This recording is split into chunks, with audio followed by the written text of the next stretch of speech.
Okay, in the previous class we have found the expression of this omega t of our given system is somewhat like k multiplied by 1 minus e to the power minus t by tau, where k is equal to gain of the system and tau is equal to time constant of the system, and why this k is named as gain and why this tau is named as time constant of the system we have already discussed. Okay, and we have also established one fact that this transient part, that is minus k e to the power minus t by tau, is having initial slope that is equal to k upon tau, and if this decay of the transient part would have been dictated by this initial slope of k by t, that transient part would have been completely died out at t is equal to tau.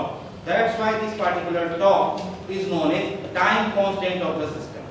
But this is unfortunately not the actual case. Means here look at the slope. Slope is constantly changing with time. Okay. So the actual decay is something different than that of initial decay. Okay. So let us see how this actual decay take place with respect to tau. So we are having one table. And this term, we are focusing on this term, e to the power minus t upon tau. So one is we are having t, and another is we are having e to the power minus t upon tau. We want to analyze the effect of time constant on the overall transient response of the system, or on the just transient part of the system, because the nature of the overall response and nature of the transient part of the response is just same. It is just shifting. Okay. So at t is equal to tau, if you put this value t is equal to tau in this particular expression, you will find the value of e to the power minus t by tau is e to the power minus 1. You will find the value it will be equal to 0.3679. Means at t is equal to tau at this particular point, where if the initial slope has been continued, you will find the actual value of your transient part will be equal to 0.3679 k. Correct? Okay. Accordingly, if you put the t is equal to 4 tau, what you are getting? You will get something. The transient part you will get like minus. Okay. 0.0183 k means here something more closer to your x-axis, you can say time axis. Correct? Okay. If you will put 5 tau, you will get 0.00673. Means it will be much more closer to your time axis. Correct? Means somewhere like this. So for the practical purpose, you can assume that at time somewhere between 4 tau and 5 tau, your transient part is going to be 0 for all practical purpose.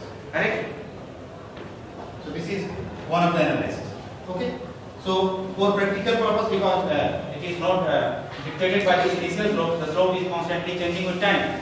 So if you can say that your system, equivalently you can say your system has been settled somewhere between 4 tau and 5 tau, and the transient has completely died out, you can assume practically, and your steady state response has been carried out. Correct? So one thing to note, that more will be the value of tau, you can say more will be the settling time. Okay? Or you can say settling time will be proportional to tau, and the value of tau will depend upon the system. For example, you might have solved in your electrical type of system that RLC type of circuit or RNC type of circuit and LNR type of circuit. Tau was for RC circuit, it was what? Tau is equal to RC. LR circuit is what? Tau is equal to L upon R. Likewise. So depending upon the system, value of tau will change. Means more the value of tau, more will be the settling time, and probably you will not go for such system which takes too much time to settle down. But depend upon the application to application. For example, if you are dealing with the process control, you are dealing with the process variable, somewhat like by process variable I mean to say if you are dealing with the temperature, pressure, liquid level, you can tolerate such type of delay, no problem. So for such type of process variable, delay tau means time constant tau is typically in terms of minute. Okay, 6 minutes, 10 minutes, 5 minutes, you might have performed your experiment of PID controller, you have seen that how much time it has taken. Okay, and on the other hand, for some radar training type of problem or antenna control type of problem, the time constant tau is relatively small and it is in order of minutes. Correct? What I mean to say that this tau is the very important characteristics of your first order system, and it depends, the value of the tau depends upon the system, means the components used in the system, and if the value of tau will be more, your settling time will be more, and if the value of tau will be less, your settling time will be less. In the other word, you can say if the value of tau is more, your system will have more lag, it will take more time to respond to the command. Or if the value of tau is less, your system will be relatively fast, and everybody wants faster system. Probably will not go for a system in which you will switch on this particular fan and it will start tomorrow or the day after tomorrow. You will not go for such type of system. Okay, so one thing. So that's why such type of system like K upon S tau plus 1, if such type of component is present in your block diagram or in the system, or such type of component is present in your plant, you can say this is a first order lag. Why you are saying it as a first order lag? You know, because it is delaying your response. Okay, and the order is 1. That's why it is first order. Second thing, this is also called as simple lag. Correct?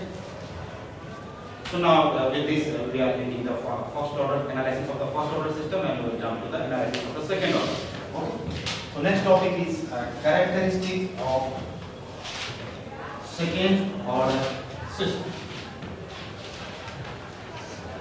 Now this second order system is basically very important because all higher order system like fourth order system or sixth order system or eighth order system can be successfully approximated in the terms of second order system. That's why this second order system especially play a very important role in the design and analysis exercise.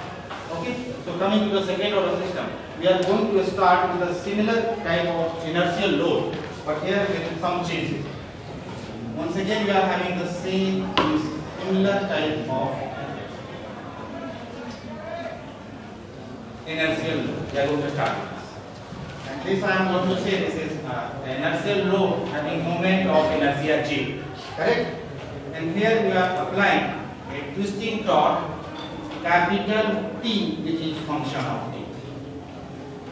But the difference is that in this particular case, you are not interested in the output omega, means rotation of this inertial mass. Rather, you are interested in the position of this particular angular position of this particular mass. Theta T, where theta T is your angular position. And in this particular case, I am going to change this system a little bit. I am going to say this shaft is flexible shaft. Okay, in this case, it is your flexible shaft. What is the meaning of saying the shaft is flexible?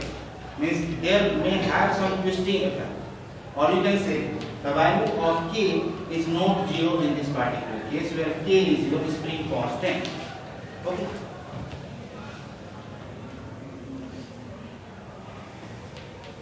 Right?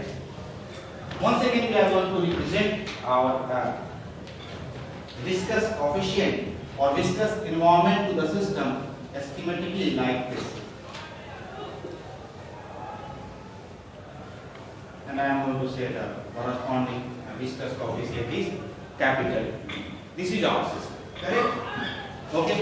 This our system is having an initial torque capital T, which is a function of time, and this system is also flexible, means spring constant is not equal to 0.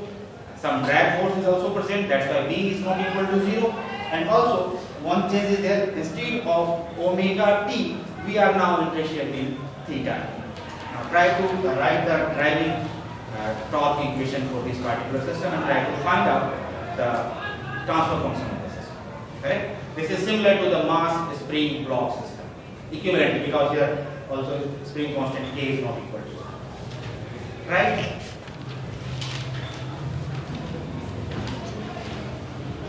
Okay, if you write the equation, you will get C theta double dot, okay, D theta dot plus spring constant K theta will be equal to excitation capital T. Correct? No. If you are having problem, try to see the mechanical equivalent. Okay, this is mass M, x double dot plus dx dot plus kx is equal to ft.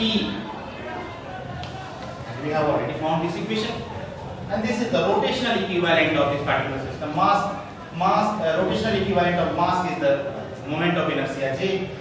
B is B. Here it is translational displacement. Here it is rotational displacement. Spring constant is same. Instead of force, there is torque. Correct? Now take the Laplace transform under the relaxed condition. There is no need to mention every now and then that the system is relaxed, because we have already considered our system that we are dealing with the relaxed system, means no energy storage is there in any part of the system. Correct? So under relaxed condition, try to take this Laplace transform and divide the Laplace transform of output upon Laplace transform of input and find out the transform. So we'll take the Laplace transform. We will find the transfer function somewhat like Js will be equal to theta s upon capital Ts. Okay, and this will be equal to Js square Bs plus spring constant. Focus here. I know some magic going here.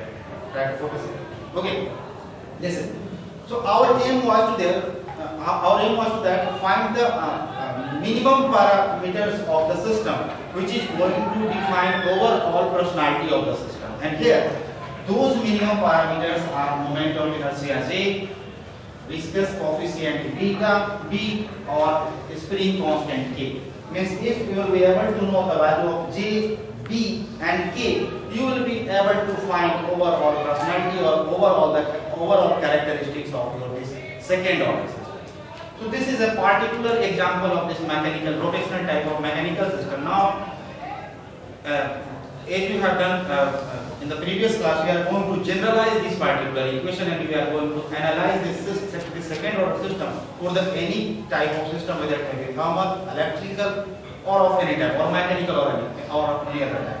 So for the general system, we are going to write for a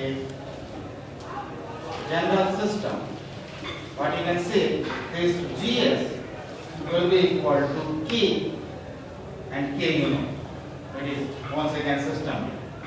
1 upon omega n square s square plus 2 zeta omega n s plus 1.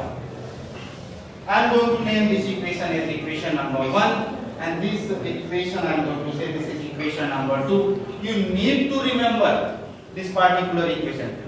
I also remember this equation too, but not in this particular form, rather in this particular form. You can also say this is K omega n square s square plus 2 zeta omega n s plus omega n.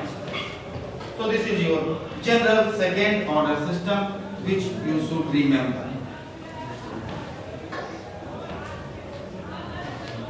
This is realized in this form so that we can compare this equation 2 to the equation 1. Okay, this is your general second order system. where K is the system gain, similar to the previous one, system gain. Omega n is undamped natural frequency. Why this omega n is named as undamped natural frequency? We are going to see. Okay. Undamped natural frequency. Correct? And zeta, this is very important parameter. Zeta is your damping ratio. Correct? From this class onward, we have entered into the very important phase of your control system. Okay? Zeta is your damping ratio. So, system gain, we have already understood why it is not named as system gain. We have to analyze why omega n is named as undamped natural frequency and what is zeta. How it is going to change, how these things value means behavior of K we have already seen. We are going to focus on omega and zeta, how these two terms are going to define the overall personality of the system. This is our task to analyze. Correct? Okay. Now before going to that, first compare equation 1 to the equation 2 and find the value of capital K, omega n and zeta. Compare equation 1 with equation 2 and find the value of capital K, okay, omega n and zeta. This is our general case. This is our specific example. We want to compare this general case with the specific example so that we can understand our system. We will be able to understand our system relatively well. Okay. So if we compare equation 1 and 2, what you will get? You will get capital K will be equal to 1 upon the small k. Correct? Omega n will be equal to root under the small k upon j. And zeta, that is damping ratio, will be equal to 1 by 2 b into root under the small k j. Okay, these three terms. Sometimes PhD exams ask like such type of question.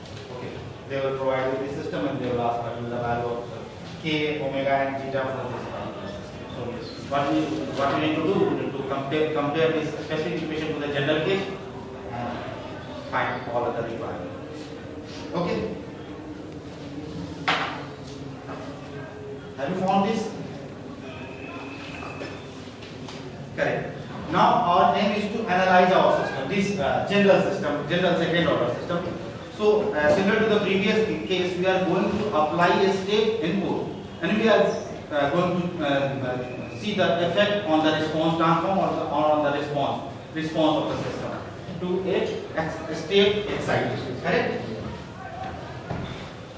So we are going to take excitation as a unit step.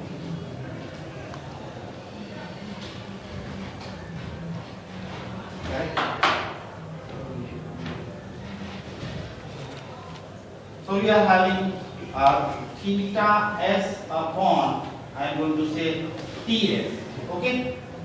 There was your transfer function and that was for general case k omega n s square plus 2 zeta omega n s plus omega n square. And once again I am repeating, you must not forget this generator. Okay? If nothing is given, you can consider k is equal.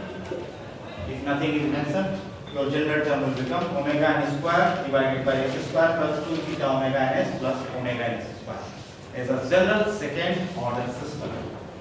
See. And now we are going to analyze this general second order system with a step excitation of magnitude 1. So what will be the Ts? Ts will become 1 upon s. Correct or wrong? Ts is equal to 1 upon s because I am going to say T of t is equal to QE, this will be Laplace transform of this will be 1. Correct? So your aim is to find the response time. Theta s will be equal to Gs multiplied by Ts. Correct? So K omega n square multiplied by s into s square plus 2 zeta omega n s plus omega n square is your theta. But we want to see the response with respect to time, because here we are dealing with the time response of the system. So what we need to do? We need to find the value of theta t, and for this we need to perform the inverse Laplace transform of theta s. Okay, correct? This is easier to say and difficult to find, unless we are going to set the value of theta and all those parameters. So this I am going to say Laplace inverse of theta up to here. Correct? Now your problem of finding theta t, that is equal to Laplace inverse of theta s, I am going to break this problem into the 4 cases. Correct? And those 4 cases are: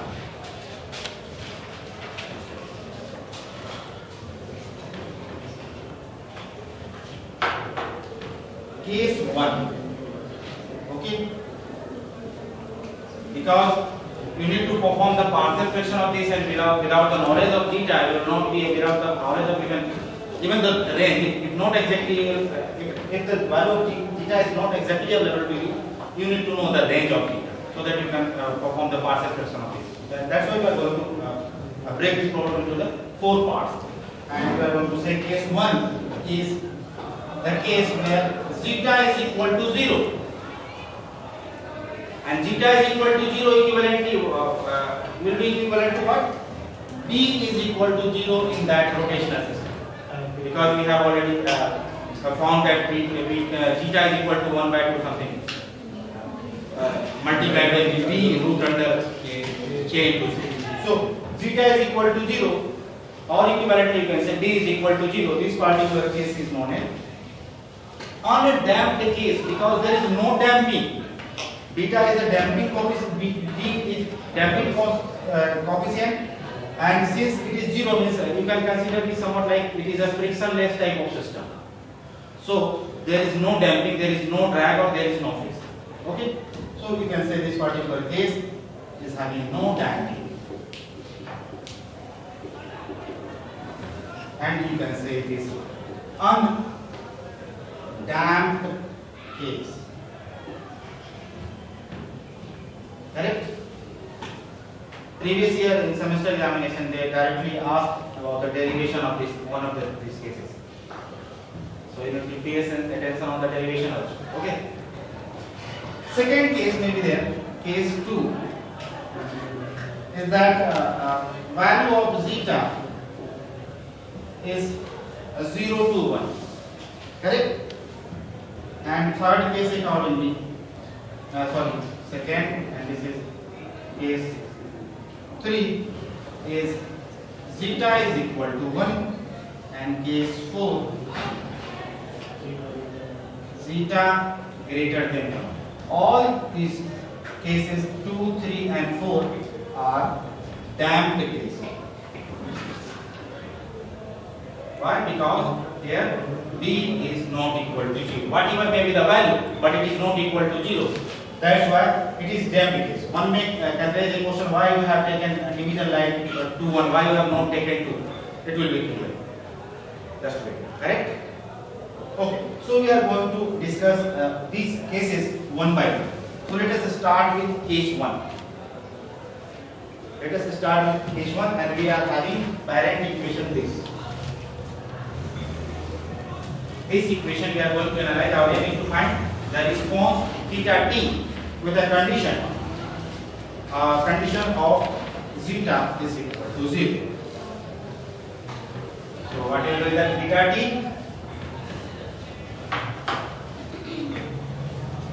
Put the value of zeta is equal to 0. This term will vanish, and you will left with what?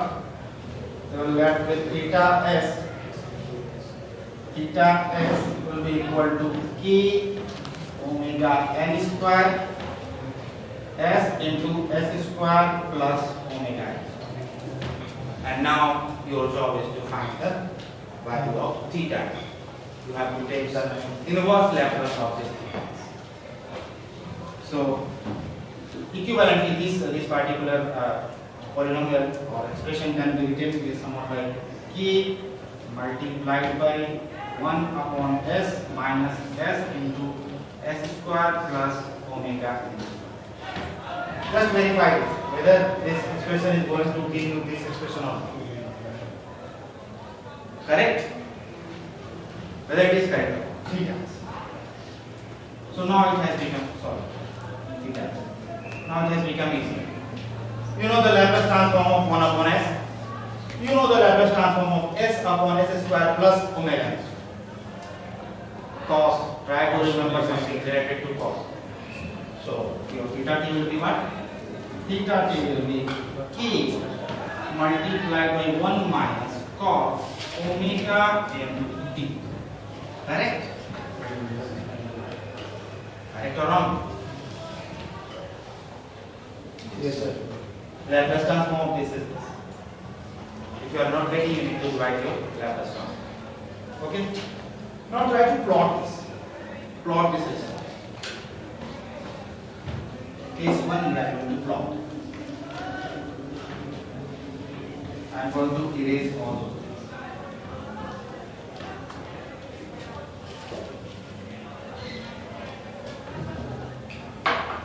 So if you try to plot, means I am going to take time axis here, response theta t here, and gain t. Or take it into gain t.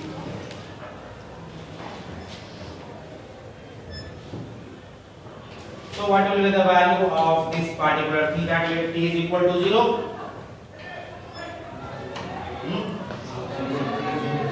0, exactly. Means first plot this value of first try to plot cos omega n t and then use 1 minus 1. Simple. So you will get term like this.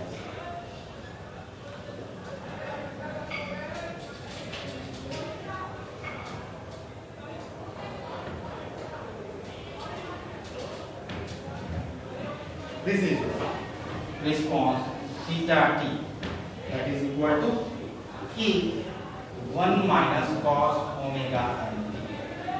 This is your k, dotted line.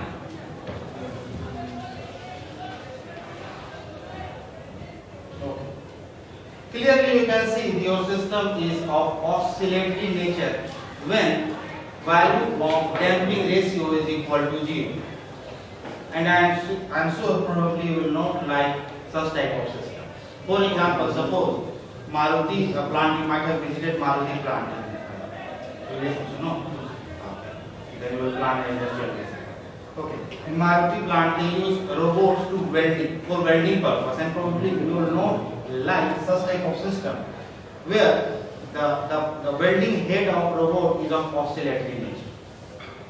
So this particular system, this particular response reflects that your system is of oscillatory nature, and for the most of the cases you will not like such type of system. Though this type of system can be used for process type of variable, means on off type of controller. And for example, if you are controlling this room, the temperature of this particular classroom, then you may go for such type of, means you may tolerate such type of oscillation. Otherwise, for most of the control application, we will not like to go for such type of system which is too oscillatory in nature.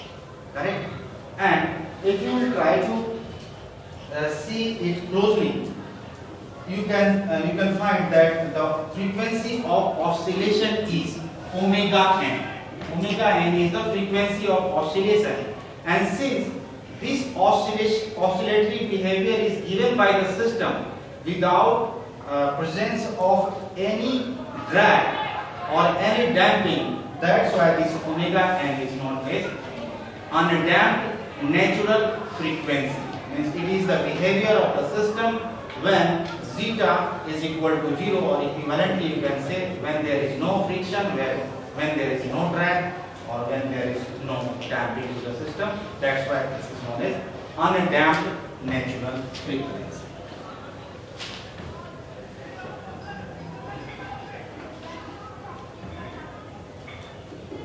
Okay. And now we will analyze, we will go to second case, and that particular case is most important. But before that, we will take a break of 2 minutes.